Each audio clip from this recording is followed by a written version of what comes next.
First time জেলা ক্রীড়া সংস্থা এবং জেলা প্রশাসন আর জেলা ক্রীড়া পরিষদে আমাকে সংবর্ধিত করেছে। অবশ্যই যখন হচ্ছে সংবর্ধিত করে সবারই অনেক ভালো লাগে, আমার অনেক ভালো লাগতেছে আর নিজেকে অনেক অনুপ্রাণিত হয়েছে যে আরও ভালো করতে হবে সামনে। তো চেষ্টা করব যে আমরা দেশের জন্য যেহেতু প্রতিনিধিত্ব করি, আমরা দেশের হয়ে আরও ভালো কিছু অর্জন করতে চাই।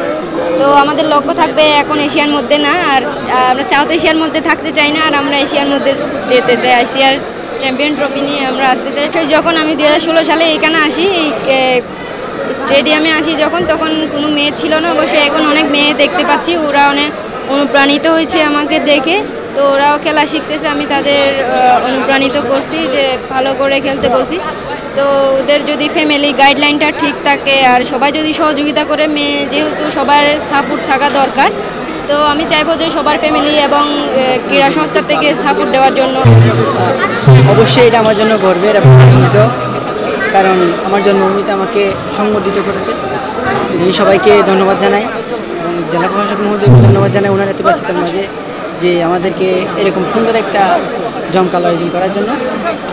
আর এ থেকে আমি মনে করি আমার এলাকার যেগুলা ক্ষুদে ফুটবলাররা আছে এখান থেকে অনেক কিছু শিখতে পারবে, যারা আগামীতে অবশ্যই ভালো একটা ওই জেলা প্রশাসক স্যার যেটা বললেন, সবাইকে ভালো একটা কোচিংয়ের দরকার এবং সবাই মাঠে থাকলে আমি মনে করি আমাদের কক্সবাজার থেকেও সোনার ছেলে বের হবে। বর্তমানে আমাদের এই উকিয়া উপজেলার 2 জনকে যে সম্বর্ধিত করেছে ফুটবলের উপরে, তার জন্য আমি অত্যন্ত আনন্দিত। যারা আয়োজক কমিটি আছে ওনাদেরকে আমি আমার উকিয়া উপজেলার পক্ষ থেকে আন্তরিক অভিনন্দন, ধন্যবাদ ও কৃতজ্ঞতা জানাই। সেই সাথে এই যে আমাদের শাহেদ আক্তার রিপা এবং সালাউদ্দিন শাহেদ, ওনারা যে আজকে আমাদের উকিয়াকে উজ্জ্বল করেছে, টোটাল কক্সবাজারকে উজ্জ্বল করেছে, তার জন্য ওনাদেরকে আমি আমার অন্তরস্থল থেকে ধন্যবাদ এবং সাধুবাদ জানাই। আমাদের সাবজয়ী আজকে যাদের সম্বর্ধনা দিয়েছি, কক্সবাজারের কৃতি খেলোয়াড় সাবজয়ী সদস্য শাহেদ আক্তার রিফা, অনূর্ধ্ব 17 দলের জাতীয় ফুটবল দলের সদস্য সালাউদ্দিন শাহেদ এবং চতুর্থবারের মতো নির্বাচিত বাফুফের নির্বাহী সদস্য বিজন বড়ুয়া। তাৎক্ষণিকভাবে আমরা এই প্রোগ্রামের আয়োজন করেছি।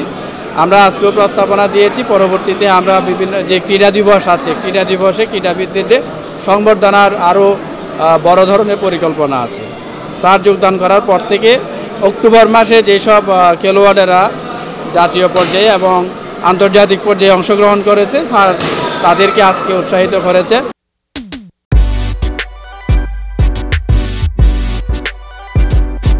আমাদের বলতে পারি যে কক্সবাজারে হয়তো এরকম প্রোগ্রাম খুব বেশি হয়নি। যারা আমাদের ন্যাশনাল টিমে ভালো করেছে, যারা চ্যাম্পিয়ন প্লেয়ার যারা আছে, তাদের আমাদের জেলা প্রশাসন এবং সরকারের পক্ষ থেকে আমরা সবাই একসাথে আমরা কাজ করেছি। এখানে এরকম সম্বোধনা আয়োজন এরকম খুব বেশি হয়েছে বলে আমার জানা নেই আর কি। তো আমরা আজকে শুরু করলাম, এরপরেও যারা ভালো ভালো রেজাল্ট করবে, চ্যাম্পিয়ন হবে, ভালো পারফরমেন্স করবে, এরকম প্লেয়ারদেরকে আমরা অবশ্যই আমাদের পক্ষ থেকে এভাবে সবাই মিলে একসাথে আমরা সম্বোধনা দিব করছি। আমরা আসলে আপনারা যেমন আমাদের ডিসি স্যারও ওই লাইনের লোক আর কি, ক্রীড়া মন্ত্রণালয় থেকে আসেন, তারা কিছু বিষয় আছে আমরা চেষ্টা করছি। আমি ইনফ্যাক্ট এই স্টেডিয়ামে, জেলার বিজয় রহমান স্টেডিয়ামে, এখানে আমরা ফ্ল্যাট লাইট স্থাপনের জন্য অলরেডি কথা শুরু করেছি এবং এর বাইরে আরও কিছু কাজ করছি। রিসেন্টলি আপনারা যত জানেন যে ক্রিকেট প্র্যাকটিস করার জন্য আমরা যে ইন্টারন্যাশনাল ক্রিকেট স্টেডিয়াম এখানে আছে, সেখানেও প্র্যাকটিসের গ্রাউন্ড আমরা ইউজ করেছি রিসেন্টলি, ফার্স্ট টাইমের মতো আর কি। চেষ্টা করছি আমরা সকল দিক থেকে করছি যেন সকল পর্যায়ের খেলোয়াড়রা উঠে আসতে পারে, ন্যাশনাল টিমে ভালো করতে পারে, ইন্টারন্যাশনালে তারা ভালো পারফরমেন্স করতে পারে, চেষ্টা করছি আমরা। আমি এই মাঠ থেকেই প্রথমে বলে যে পৌর প্রিপারেটরি স্কুল থেকে খেলা শুরু করি। 84 সালে আমি এই মাঠে লিগ শুরু করি। এরপর 85 সাল থেকে আমি এক নাগারে জেলা দলের দায়িত্ব পালন করি গোলরক্ষক হিসাবে।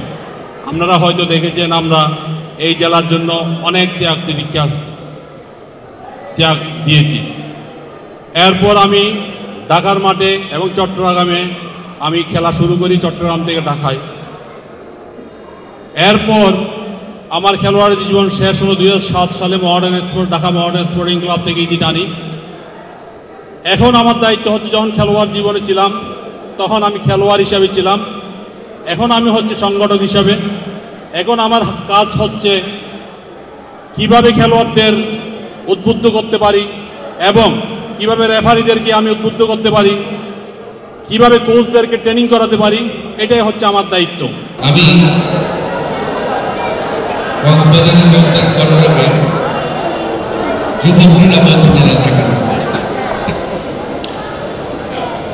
সেই দিক থেকে কক্সবাজারের ক্রীড়া, এই ক্রীড়াঙ্গনের যে একটা অভূতপূর্ব একটা ভাইব্রেন্স আছে, এটা আমাকে খুবই আন্দোলিত করেছে।